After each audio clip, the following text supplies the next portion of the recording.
Hey everyone, welcome back to the channel. So we've got a lot of topics to get into today, and we're getting started with Final Fantasy XVI. Now the game is set to come out Thursday, and that is when the review embargo lifts, and I don't think that it's going to be a bad sign for this game. It does look pretty good. However, it looks like some people have already gotten their hands on the game. You can see this headline here from Silicon Era. Final Fantasy XVI team asks people with early copies not to leak the details. And since some people have gotten some early copies, they have been posting some screenshots and even full playthroughs. So I guess to kind of combat that, you can see the announcement, or I guess the request here, Final Fantasy XVI.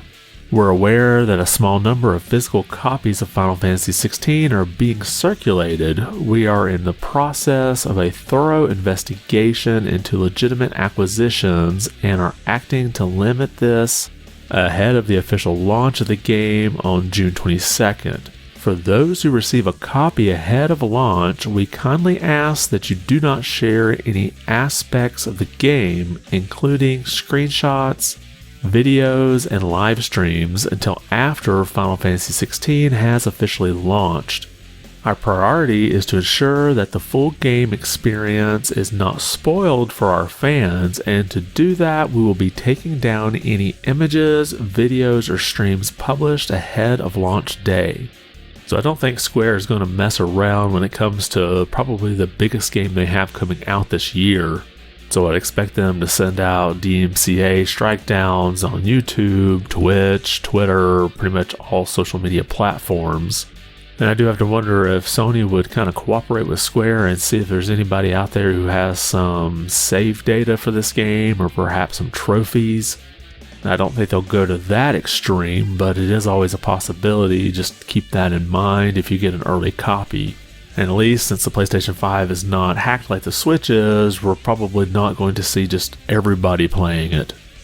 And while we're talking about Final Fantasy XVI, originally it was announced that there would not be a day one patch for this game. However, it looks like plans have changed.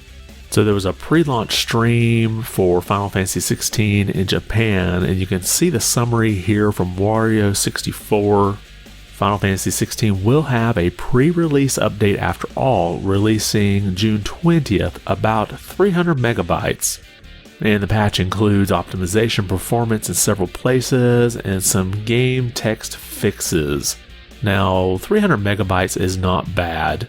So like it says, we're just looking at some in-game text fixes and probably some code that needed to be optimized. So no big like graphic packs that need to download, and you're looking at like a 15 gig download day one. But if you pre-ordered the digital copy of that game, it should just go ahead and start downloading and patch itself when it comes out. But good for people like me who pre-order the physical, I can stick it in the system and I probably won't have to wait more than maybe 5 minutes, if that, for this patch to download. Next, there's been a lot of speculation as to whether Persona 3 Reloaded is going to be coming to the Switch. When the game was announced last week, the Switch was missing in the list of platforms that it was coming to. But since then, there's been some signs that the game might actually be coming to the Switch. First, let's look at this headline from Nintendo Life. A new Persona 3 Reloaded online listing has some Switch fans excited. So the Spanish video game retailer Extra Life has listed the Nintendo Switch version of Persona 3 Reloaded alongside the Xbox and PlayStation ones. And that isn't the only retailer. You can see the picture here from Play Asia, where they have Persona 3 Reloaded with a Switch box art. I will note though, it does say preliminary picture, and it's not uncommon for Play Asia to list a game for a system and then not actually get released. And to throw some fuel on the fire, you can see this tweet here from Faz. The Persona 3 Reloaded commercial has been uploaded as unlisted.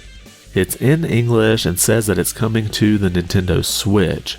Now it says the Switch is one of the systems in the description, but you can see the screenshot here that the Switch isn't listed in the actual video.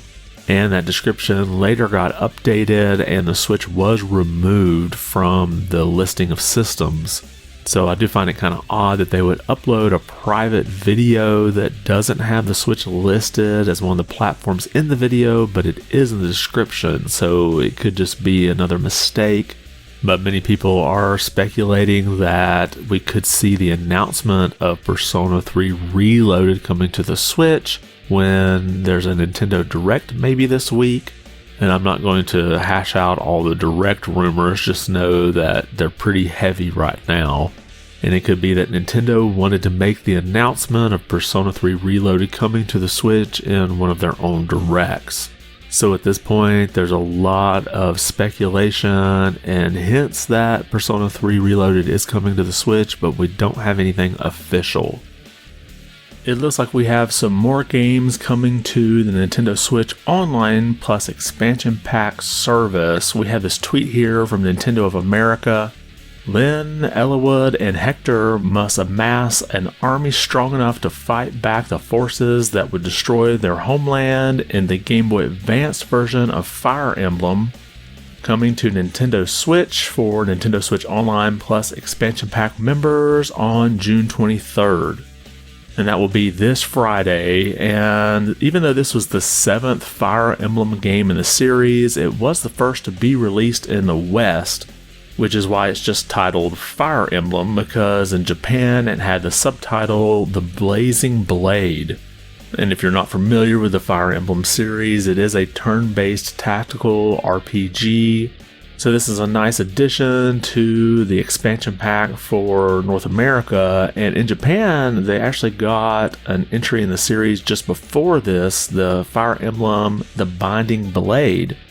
Now if you want to play this, you can by creating a Japanese account and downloading the GBA Nintendo Switch Online app from the Japanese eShop. But since this is a text-heavy based game, you're going to need to know Japanese really to play the game.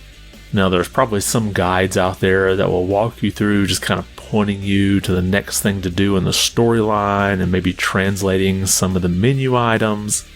But at that point, I would just recommend grabbing a fan translation and running it on an emulator. And that's all we have for today. Did anything we cover catch your attention? Make sure to leave a comment below and let me know.